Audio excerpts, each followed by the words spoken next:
Kumul Petroleum financials raised in Parliament. Merger of State Telcos explained. And elementary school structure to be abolished.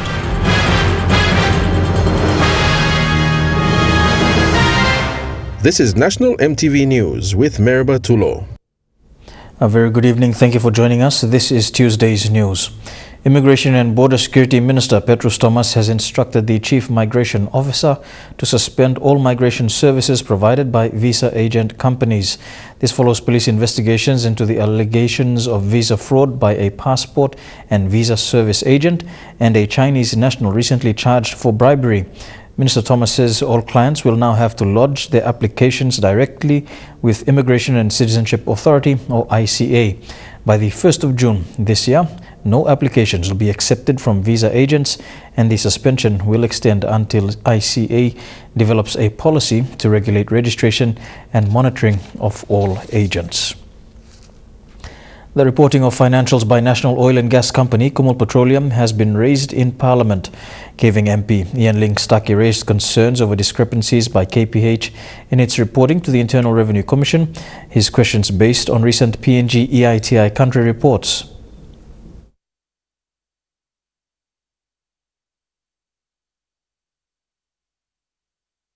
In a series of questions directed at Treasurer Charles Abel, KVing MP Ian Ling-Stuckey raised concerns over the perceived level of transparency by Kumul Petroleum Holdings, the country's national oil and gas company. His concerns based on disclosures provided by KPH in the PNG EITI country reports from 2015 and 2016. Specifically, these concerns relating to the reporting of tax paid to the Internal Revenue Commission. Treasurer, have you seen any copies of the Kumul Petroleum accounts or audited reports for the years 2014, 15, 16 and or 2017? Number two, Treasurer, if the government is committed to transparency, then why have these financial reports not been properly published or promptly tabled on the floor of Parliament? Number three, is it because there is something to hide?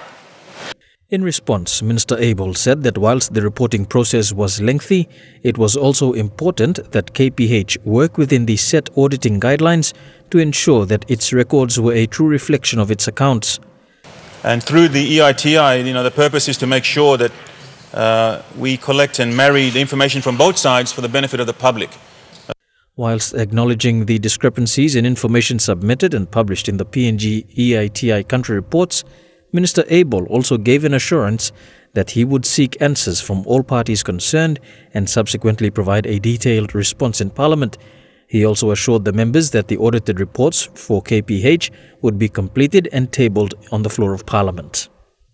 In relation to those discrepancies from what Kumul Petroleum Holdings is reporting and what is in the EIT reports, I've referred that matter to the IRC to look into that, and I've also referred it to Kumul Petroleum Holdings to also liaise with the IRC and to explain as to why that discrepancy is there. But in relation to the accounts, Mr. Speaker, Kumul Petroleum Holdings is obliged to produce financial reports, of course. So I believe that process is being adhered to. I have no reason to suspect that there is any issue or foul play or deliberate delay in that process. We'll find out exactly where that is in terms of what years have been finalized and are ready to bring to Parliament. I can assure the people of Papua New Guinea that there is certainly nothing to hide. Telecom PNG is continuing to assess and restore services in Southern Highlands, Enga and Hela provinces following damage caused to equipment by the earthquake in February. A team travelled to the three provinces last week to continue the restoration. While much of the services have been restored, the impact from ongoing aftershocks is also being monitored. As the oldest telecommunications company in the country, Telecom PNG's footprint spans the length and breadth of Papua New Guinea. It also means it is highly vulnerable to natural disasters. In February, when the 7.5 magnitude quake struck the highlands, telecom infrastructure suffered significant damage.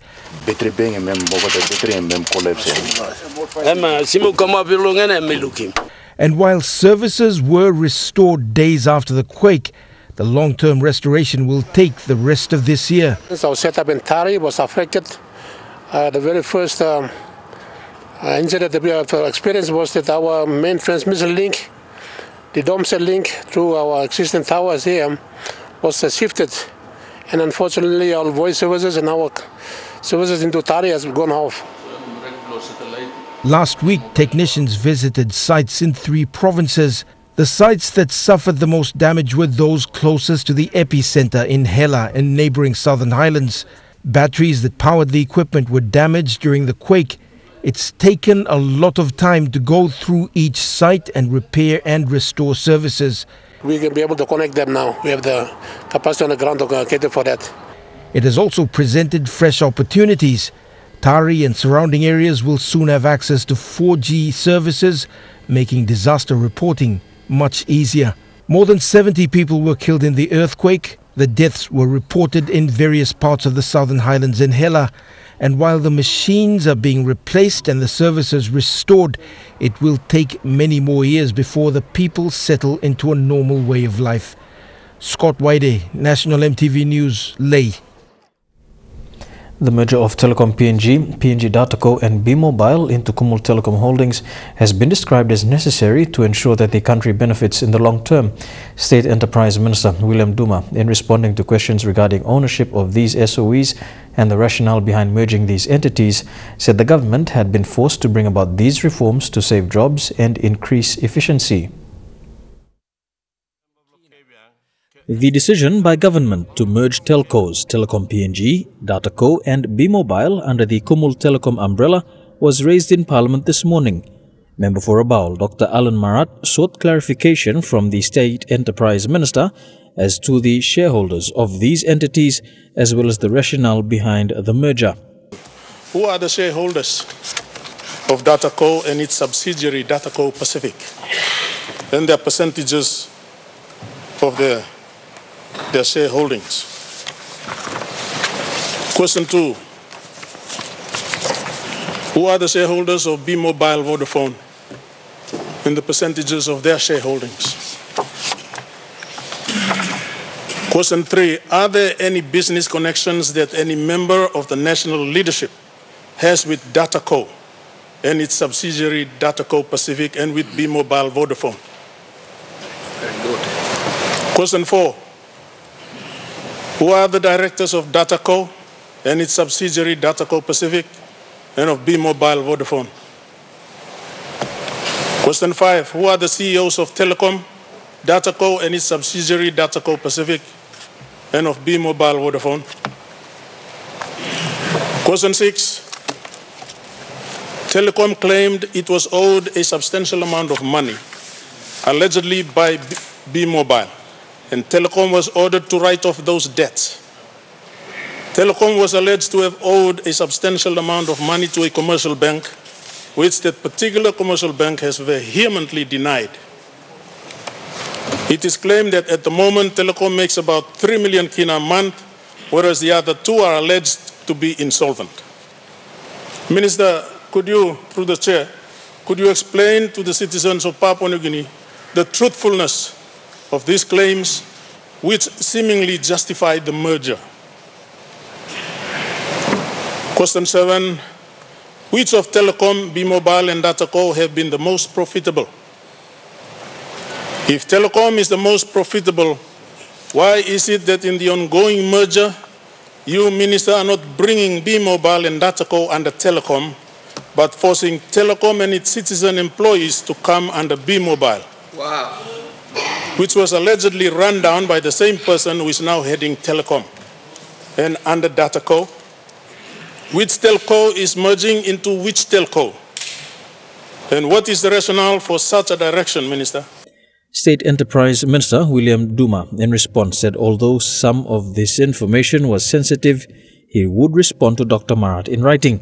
He, however, confirmed that the 3 SOEs in question were fully owned by the government through Telecom Consolidated Holdings. The government of this country, through Kumul Consolidated Holdings Limited, now owns 100% of B-Mobile. And as part of the restructure, the plan is to, when we are able to to pay off the money that those companies owe to the bankers, we will be able to put in the money so that the infrastructure is rehabilitated and more communication towers are built so that we will then be able to compete with digital and regain the market share. And that is one of the reasons why, Mr. Speaker, this government has decided to restructure our telco companies such that they all come under one new holding company, namely Kumul Telecom Holdings Limited. A major focus of the merger into Kumul Telecom was due to the financial situation of these SOEs, with the minister also admitting that there were significant loans that needed to be repaid. According to Minister Duma, this was also a major factor in reorganizing these SOEs under a single entity to repay these loans. However, the exact amount of money owed was not disclosed. Mr. Speaker, as of today, for instance, Telecom PNG Holdings Limited owes substantial amounts of money to its bankers. So technically speaking, Mr. Speaker, we do not own that company. That company is owned by the bankers. So the idea, and as a responsible government, the decision was made to restructure such that we would then pull all the good assets of those companies together and retrain and redeploy our employees and to be able to help that company trade out of its difficulties and pay its bank loans. We as a responsible government, Mr. Speaker, cannot allow this situation to continue. For many years, there has been a perception that political influence within state-owned enterprises has hampered the growth of these entities. Sinasina Yongumul MP Kerenga Kua, in a series of questions to State Enterprise Minister William Duma in Parliament this morning, asked whether there were any plans in place to begin the process of removing political influence in SOEs. He said the model used to reform the country's superannuation industry was one that could be used as a blueprint for reforms within SOEs. In Parliament this morning, Sinasina Yongumul MP Kerenga Kua asked the State Enterprise Minister about whether there were any plans to legislate changes that would see political interference in SOEs removed. According to Mr. Kua, the continued perceived influence by politicians in the operations of SOEs continued to be a concern. So can we look at cutting out the involvement of politicians, especially ministers, in the appointment of boards and chief executive officers and the approval of budgetary processes and all these things, so that these state-owned enterprises, companies, are given a lot of autonomy to operate on their own and only report to the state as a shareholder only once a year, as ordinary companies are required to do to their shareholders, so that politicians stay out of it. The appointment of board is done independently by an independent process, and every other thing, including CEOs and all this, are appointed through a very, very independent process. I think only then can you introduce stability, and that will lead to performance by these companies. Mr. Kua used the reforms in the superannuation sector as one that could be used as a blueprint for possible legislation. According to Mr. Kua, the subsequent positive results experienced within superannuation were what could be achieved in SOEs if they were left to function independently. These examples are in the superannuation industry. In the year 2000, the government led by Sam McCarry reformed the laws, and very importantly, they cut out the involvement of politicians, ministers, the government, in the appointment of the board and the CEO and the approval of the budgets and finances and all these things. It was completely independent, and no wonder. Nash Fund, Number One Super are examples of extraordinary successes well beyond our expectations and our dreams. Can he now undertake to this Parliament to initiate a study and process leading to the removal of politicians in the management of these companies? That will also include himself if these reforms are carried through successfully. Thank you. In response, Minister Duma acknowledged that there was more to be done to improve SOE governance, which the government was committed to achieving. If we want to really turn those companies around, there need to be less intervention and influence from the political masters of the day, Prime Minister. And we look at the models that are being practiced in other countries, starting with Singapore, where all the state-owned companies that are operating in Singapore have done very, very well. And that is a model that can be looked at later on. But if you go to the existing legislation, Mr. Speaker, in fact, there is less room for political intervention. What we need to do now is all of us have to work and help me actually turn those companies around. And when those companies are turned around, we can then be able to go into proposed public-private partnership where we can invite investors to come in and take up equity. You know, Australia has done it very well. Education Minister Nick Kuman says the current elementary school structure will be abolished. He says the current elementary framework has provided poor results in children's learning. Minister Kuman says the new structure is hoped to be implemented in 2021. Amen. Nuku MP Joe Sungi drew the Education Minister's attention to an isolated case of delayed salary payments for elementary teachers in his district. The Nuku MP says this has caused inconvenience in the administration of classes. Mr. Speaker, can the Minister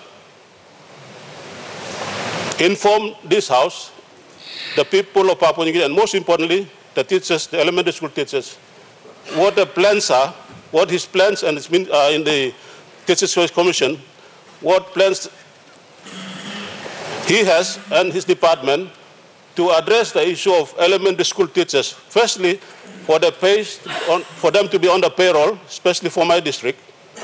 The Nuku MP was concerned with the curriculum used by the elementary sector and training programs for teachers. He questioned how and what steps the Teachers Service Commission and Education Department will take to address these issues. The other issue also is the training. They are now undergoing training on an ad hoc basis, on their own fundings. So can the Minister inform the elementary sector of education in this country, what is the future of elementary school in this country in terms of the teachers, their training, and the pace? Thank you, Mr. Speaker. Responding without objections, Education Minister Nick Kuman says the current elementary structure will be abolished. He says the department plans to reintroduce the standard-based education framework. This is to correct the mistakes made by the government that introduced elementary school system in the country.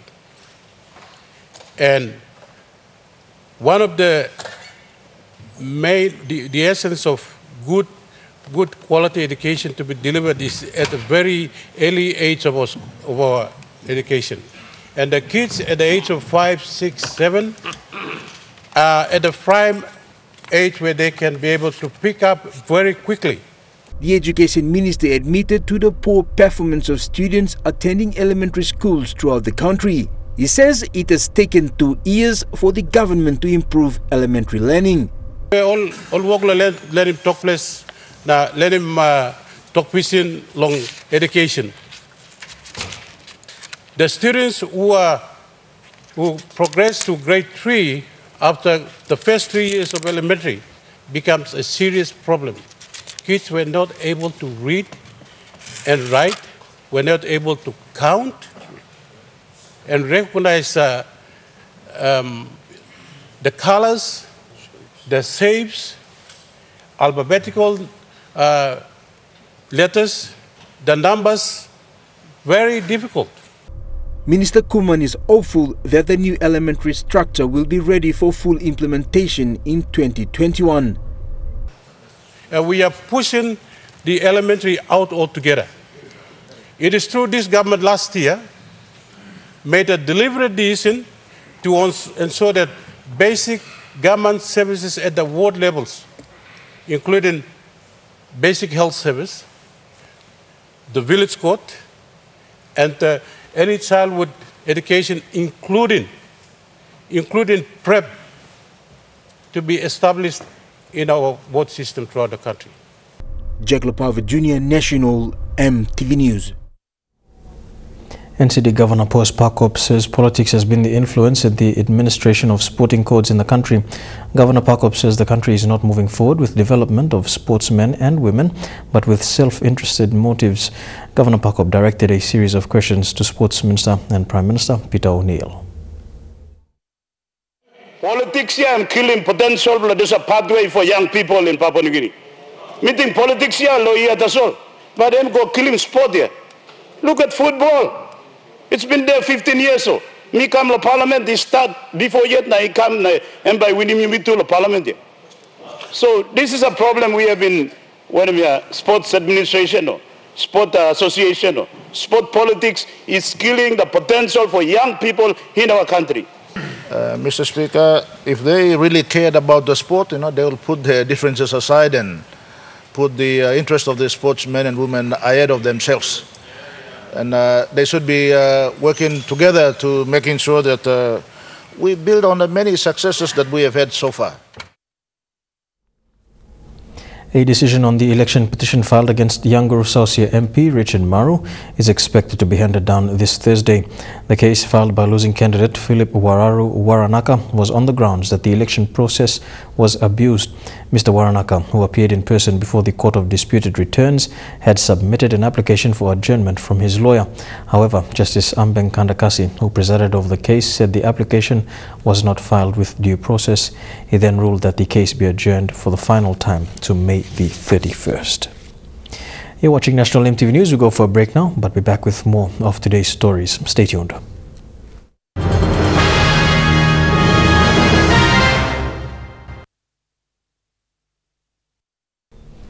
Welcome back to the news. Family members of a youth who died in Milne Bay waters have questioned the cause of death. Relatives say after receiving the body on the weekend, bruises and black marks were spotted on his head and middle section of his body. They believe the youth was attacked and brutally bashed with objects. The young man from Gulf Province was engaged as a crewman on a Taiwanese fishing vessel. Police are carrying out a separate investigation but have not released a formal statement.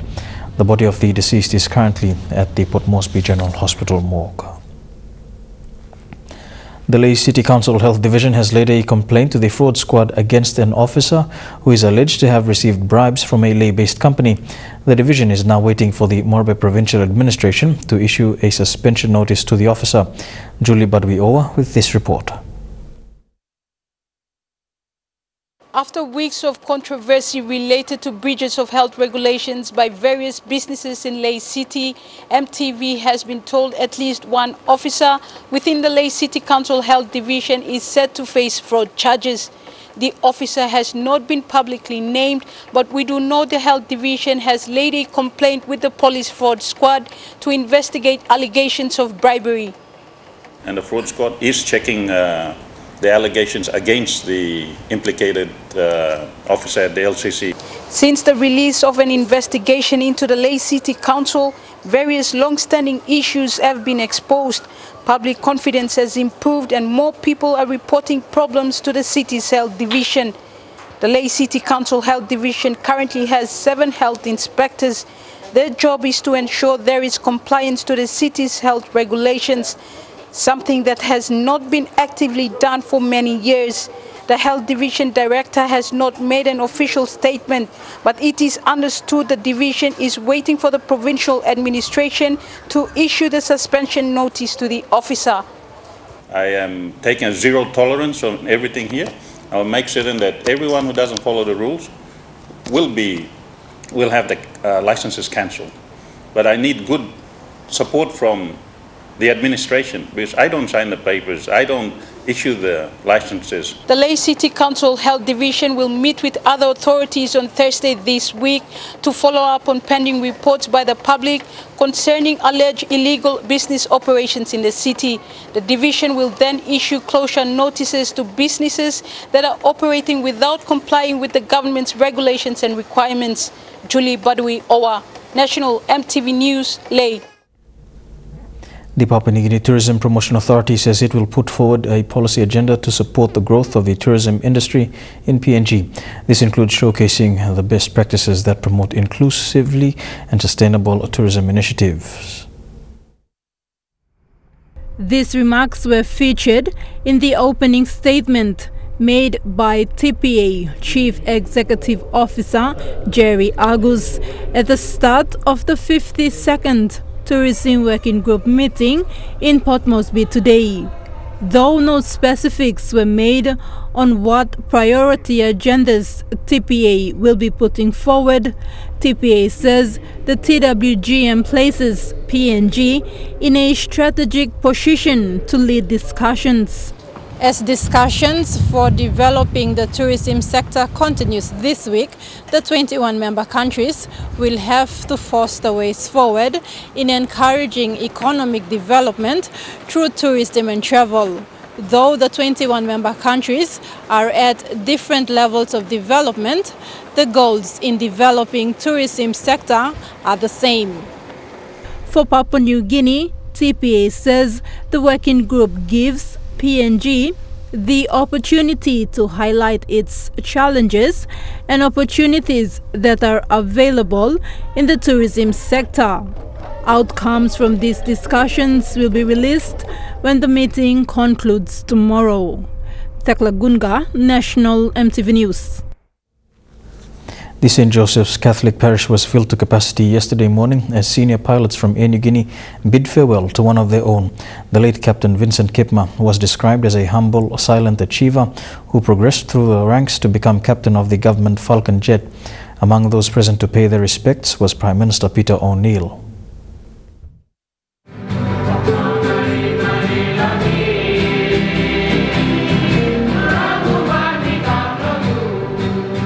Prime Minister Peter O'Neill led dignitaries at the St. Joseph's Catholic Parish to bid farewell to the late Captain Vincent Kip Ma.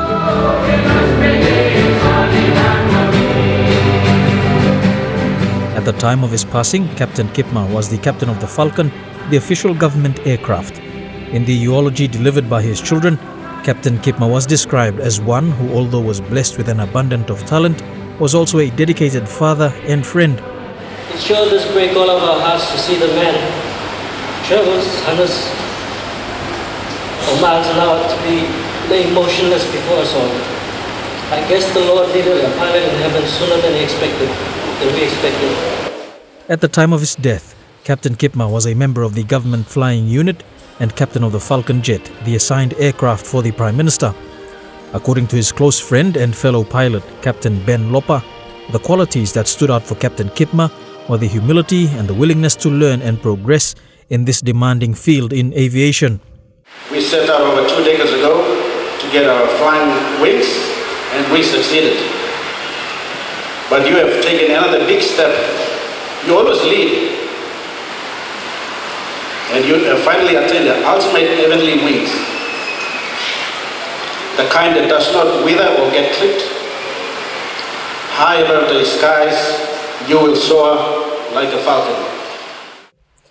Among those that paid tribute, Rigo MP Lekwa Gure, who prior to entering politics was a senior pilot with Air Niugini. Mr. Gure described the late Captain Kip Ma as one who was a silent achiever and one who was a professional in his approach. Quietly spoken, late Vincent didn't say a lot, but went about achieving a lot professionally and for his young family. For reasons of his own, late Vincent always addressed me as boss, even when I was not in any recognized position to be his boss. Whether this was to do with misplaced loyalty or recognition of leadership, I am at a loss to make that distinction. But one thing is for sure, that young Vincent himself displayed leadership qualities and practiced leadership skills.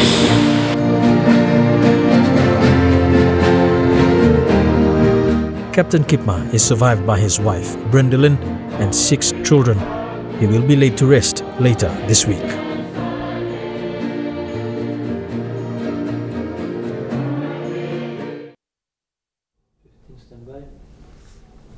The 1st Royal Pacific Islands Regiment, an infantry battalion of the PNG Defence Force, have honoured the Motuan people through the establishment of its unit motto.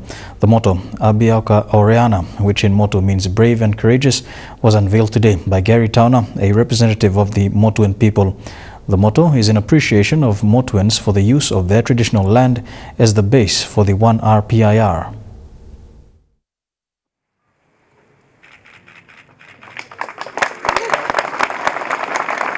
The unit motto was unveiled with the values each soldier from 1RPIR are expected to honor.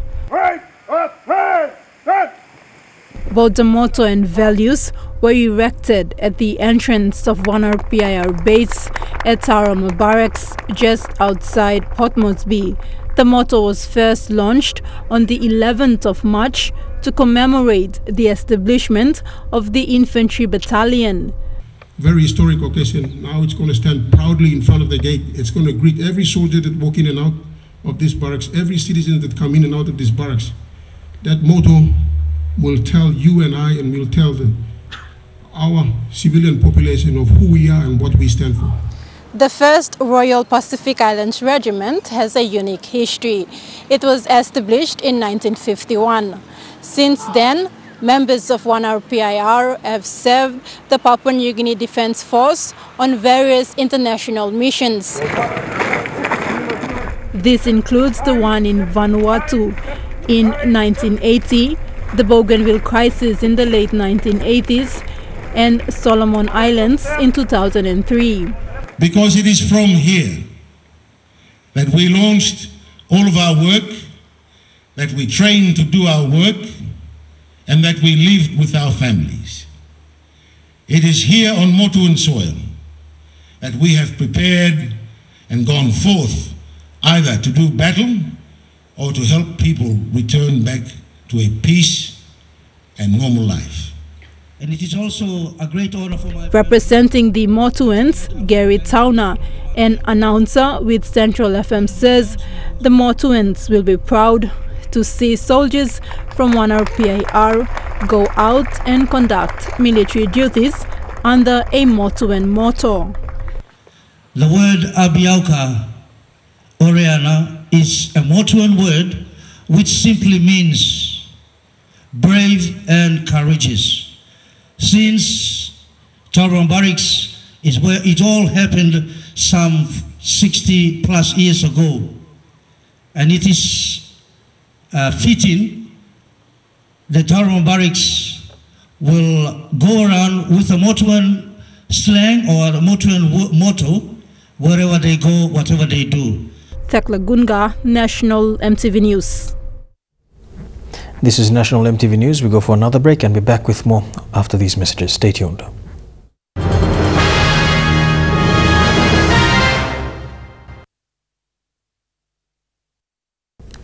Welcome back to National EMTV News. Port Moresby General Hospital today received 30 new beds for the labour ward from Karimbel Charity Organisation. POMGEN CEO Dr. Umesh Gupta said that the beds that they are currently using are in a bad state and some are beyond repair. The new beds will replace the old ones, giving mothers in the labour ward more comfort when they deliver their babies. The Port Moresby General Hospital Labour Ward delivers 45 to 50 babies every day. With this generous donation of 30 beds, which cost over 70,000 kina, mothers in labor can now deliver their babies comfortably. All the beds were brought in maybe around 15 years ago, 18 years ago, I'm told. And they were in a bad state of disrepair, and they were beyond repair now. They had reached the end of their life. And with all the funding crunch and everything, it was extremely difficult for us to be able to afford replacing all the beds at the same time. The Karimbel Charity Organization was more than happy to help raise money through their yearly fundraising event for this good cause. For donation, we can reach. We're so proud that we're able to donate this because there's a lot of births per day. POMGEN CEO Dr. Umesh Gupta said there is a dire need for more health centers. POMGEN is currently experiencing overcrowding in its labor ward. It's in the periphery, not within POMGEN. In fact, we need to be decreasing the space at POMGEN, because with 45 to 50 in this one single ward, we cannot give that kind of attention and care. More than the care, it's the facility. Sometimes it does happen that there is no bed available. So patients might deliver on another bed in another ward, which is not conducive for delivering. The new beds have already been placed in the labor ward for patients to use. However, due to patients' privacy, The media was not allowed to film or take pictures inside. Lilian Soperakinea, National, MTV News. Students of Bimai High School in the Sinisina Yongomul district of Simbu now has 2 new dormitories. The infrastructure was built at a cost of 3.9 million kina under the Oil Search Tax Credit Scheme. The dormitories were opened by Oil Search General Manager, External Affairs, Gary Aupi, and witnessed by Sinisina Yongomul MP Kerengakua and other stakeholders.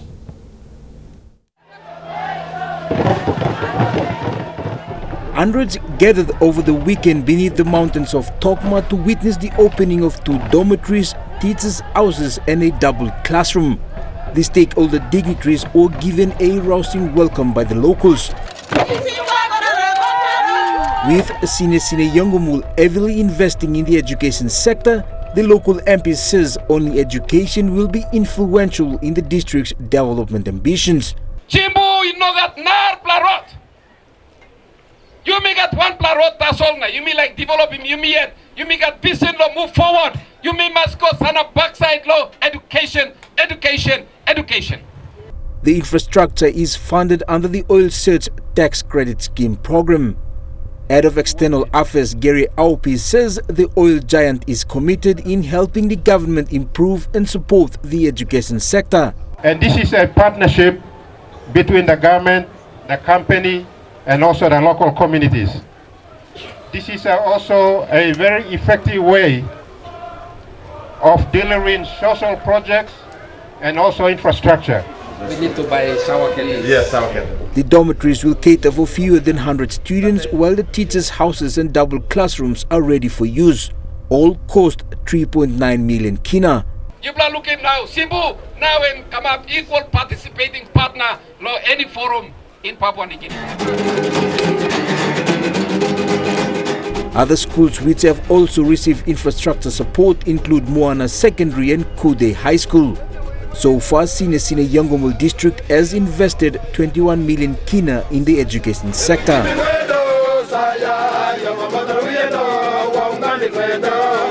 Jacob Harvard Jr., National, MTV News. The Benta family who were evicted from their home in Lai last year are still living outdoors. They have been occupying a portion of land behind the Kumaran Street whilst their case is being heard in court. The father, John Benta, says more than 1 year of living outside has affected his family's health and livelihood. It's been 1 year and 3 months since the Benta family were kicked out from their home on Lai's Kasawari Road. The tent that has been home to the family is now falling apart. A big plus something too much because I'm winding no got man or say victim members I stop over 1 year. Tent now look at Buruk. Or tent ya no got a plan organization agreement plan. And some man will sort of plan as well plan again. In February last year, the Bentas were given an eviction order. They obtained a court order seeking to move back into the house.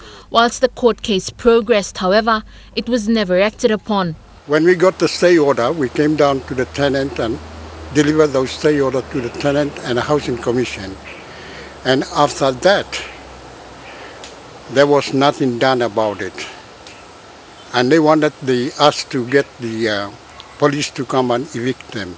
Last year, more than 5 families in Lai were given eviction notices, 3 of them health workers.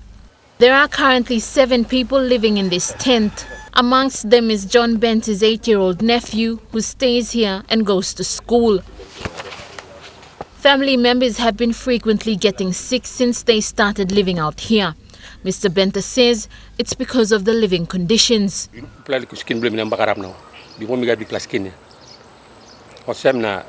one time, positive, They aren't sure when they will be returning home. For now, they need new materials to keep their tent up whilst the case is before the court.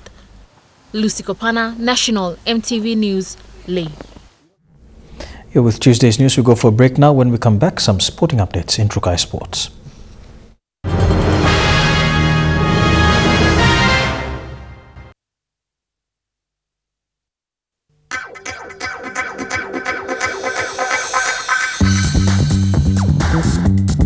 Trukai Sports.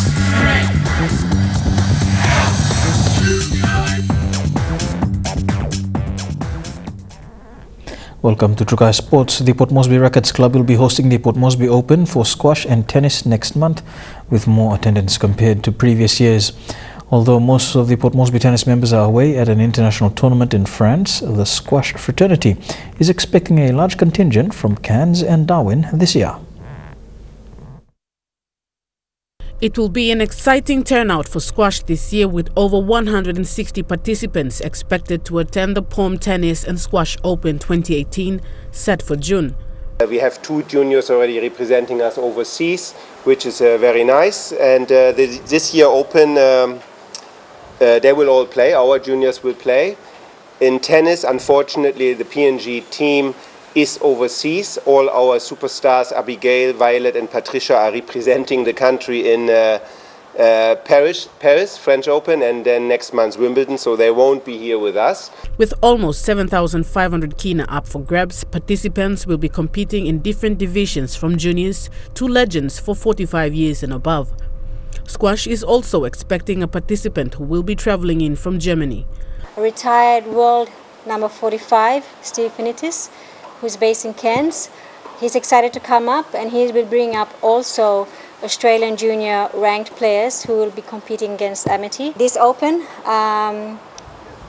players will be coming from Hagen, Lai, Rabaul. We're looking forward to the Cairns competitors, especially in squash. With defending champions such as Madakuswari Jr., who will be returning to defend his 2017 title, there is a large pool of juniors expected on the courts for this year's tournament. Ex-world number 45, he is still a professional squash, and obviously the national coach, Mark Foster, will also accompany him.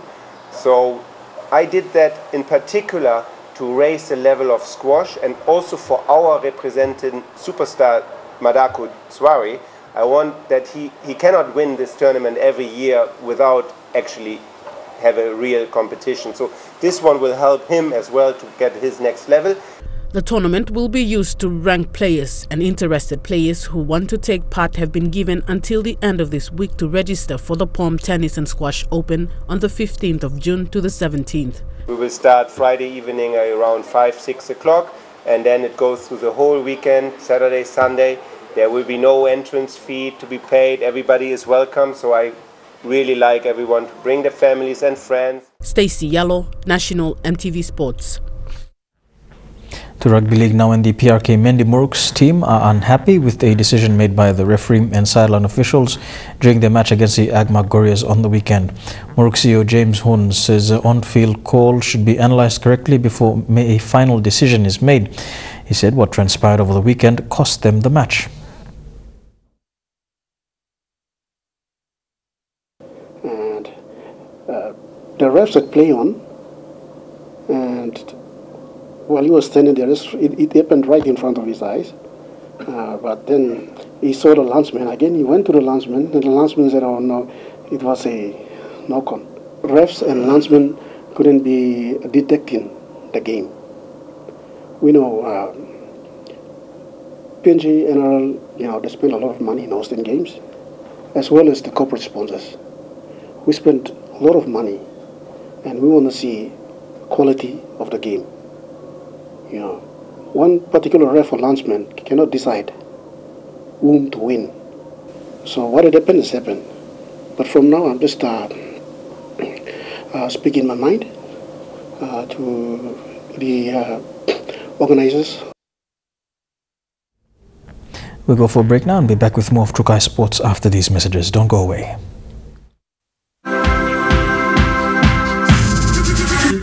Trukai Sports. Welcome back to Trukai Sports. Very quickly to State of Origin now, and the New South Wales State of Origin team has been named for Game 1 next week. Coach Brad Fittler has named a new lineup to take on a more experienced Maroon side. Some of the game's most exciting centres in the likes of James Roberts and Latrell Mitchell and speedster Josh Adoka are part of Fittler's young, inexperienced team. There will be 11 debutants for the Blues come Game 1, and they will be captained by Boyd Cordner. Still in the NRL, Star Rugby League fullback Billy Slater has officially announced this year will be his last to represent Queensland and Australia. The 34-year-old's announcement comes after returning from a serious shoulder injury that almost ended his career. Slater's announcement also signals he might retire from the NRL as he is currently off contract with the Melbourne Storm. He is the fourth big-name player to announce his retirement from rep footy, following Cameron Smith, Jonathan Thurston and Cooper Cronk. Billy the Kid has played 29 games for the Queensland Maroons and 30 tests for the Australian Kangaroos. And that's it for True Kai Sports. We go for a break. When we come back, the weather details for the next 24 hours. True Kai Sports.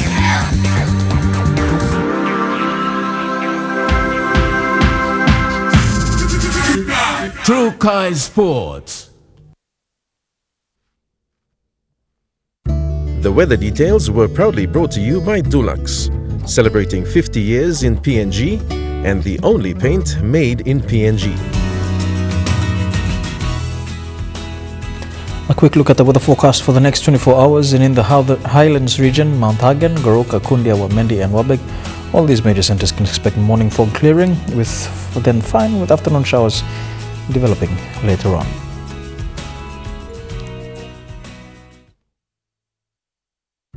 The weather details were proudly brought to you by Dulux, celebrating 50 years in PNG and the only paint made in PNG. And that's the news, sport and weather for today, Tuesday, the 29th of May 2018. On behalf of the EMTV News team, pleasant viewing. Good night.